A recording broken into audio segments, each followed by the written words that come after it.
I want you to welcome you to the Michigan Heartsafe Schools Press Conference, and so welcome all the schools, welcome the people from the Michigan Department of Health. Really appreciate you being here. Innovation Central is a new high school this year. It's a Grand Rapids Public High School that is a combination of several centers of innovation, small schools within schools, and one of the schools that we have is the Academy for Health Science and Technology.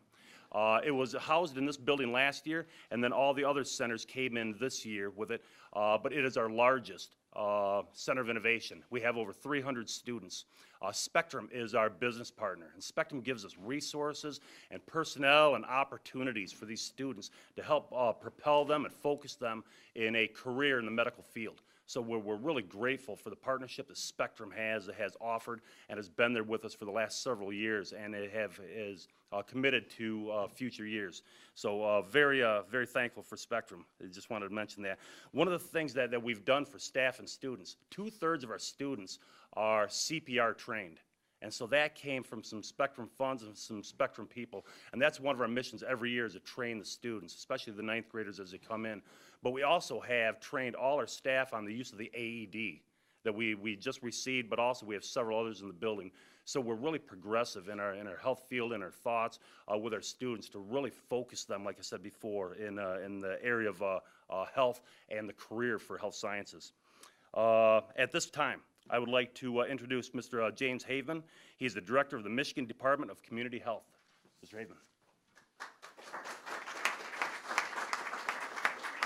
Thank you, Mark, and it's good to be here today. And I have to tell you that when we talk about the Department of Community Health, we often talk about health, safety, and wellness. And it's good here to talk about safety today, to talk about what 40 schools have accomplished. And lately we've been spending time doing a lot of awards to people. And it's amazing to me to see what goes on in the state with school districts talking about nutrition, talking about literacy issues, talking about physical activity.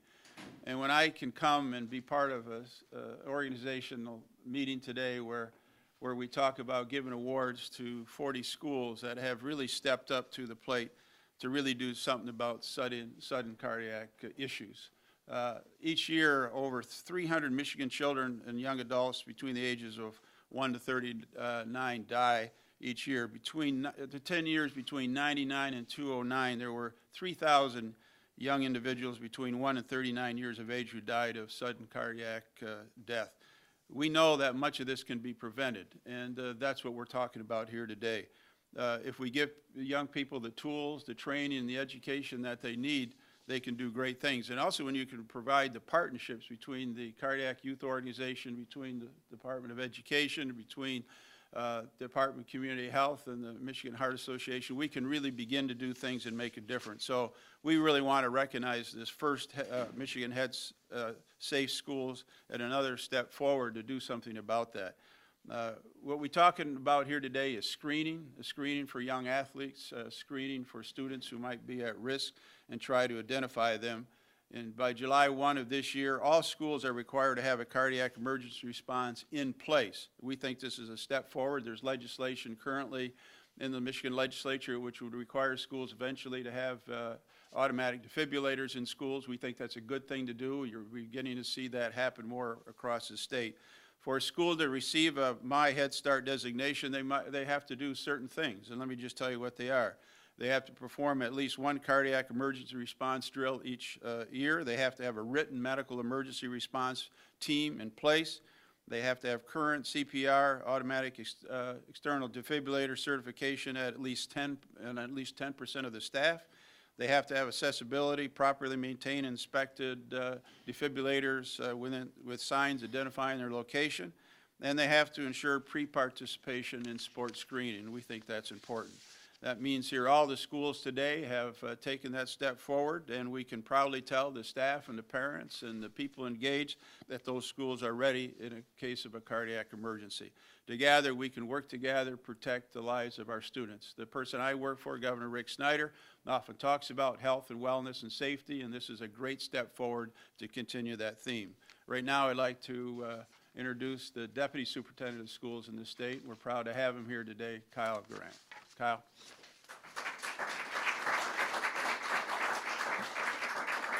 Good morning, everybody. Thanks for having us here today. We're excited. This is the second time in 2 weeks I've had an opportunity to award schools with Director Haveman for positive steps that they're taking to make their environment healthier and, in this case, safer for their students.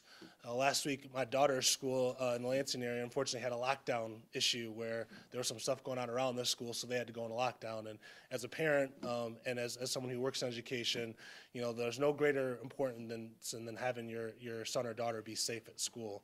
And so that's kind of our priority number one when kids are in school. So this is another step that we think will take us closer to ensuring more kids are safer at school.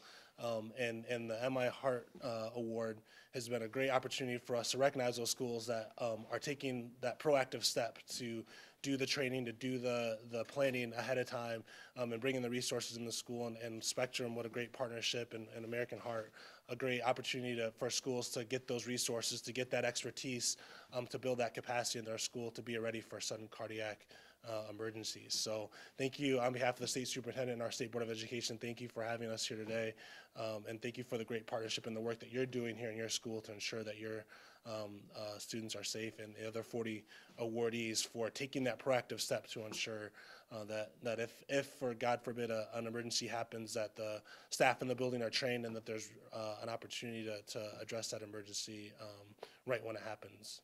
So with that, I'm turning it back over to Principal Foster. Thank you.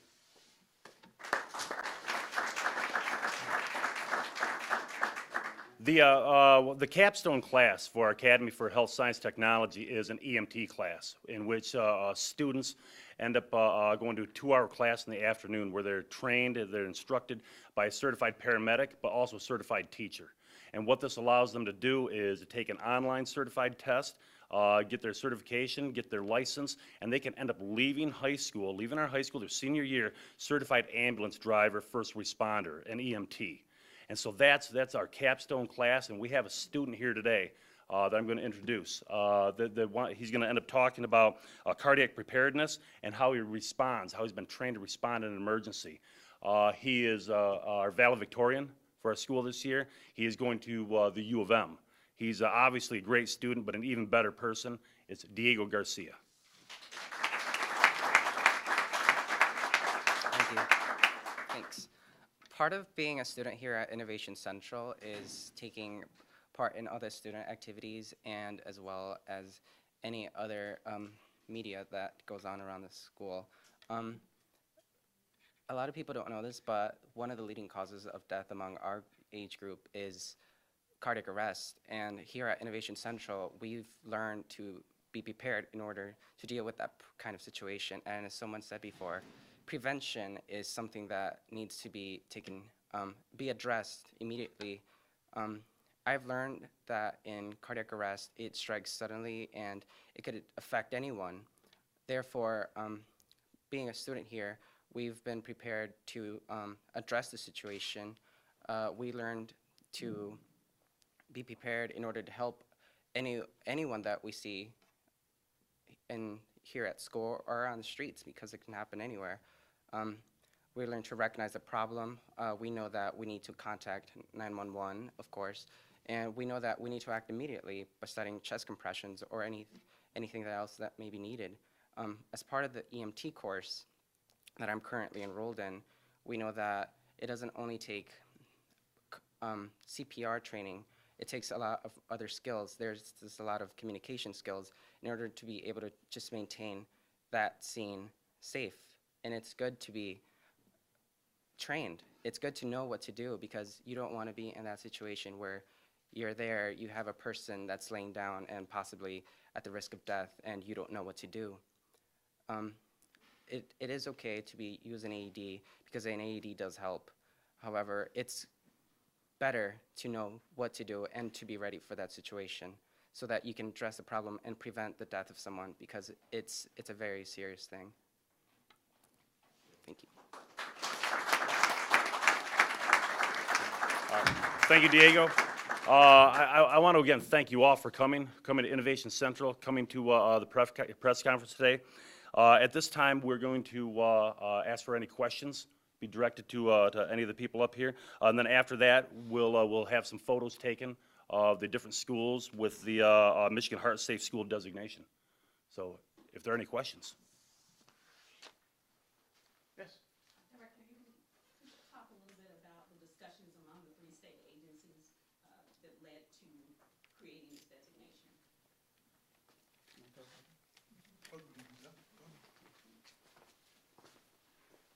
Well, one thing we've learned is that, and we have some of our staff here, I know Deb's here today, is that whenever Department of Community Health and the local health department, the education people, the Heart Association, any partnership, we've done this with diabetes groups, we've done this with arthritis groups, we've done this, tonight I'm speaking to the Kidney Foundation people. Whenever we can bring people together to focus on a particular training or particular issue like this with young people taking responsibility, like we just heard about, it makes a difference. And so when you build a campaign around you know, what we're talking about here today, you can thrust it forward. And one thing I've learned in my career is that when there's a pace setter, or there's a harbinger, there's somebody who goes ahead, other people will follow. And I think this is just the beginning of what we want to see to happen throughout this state.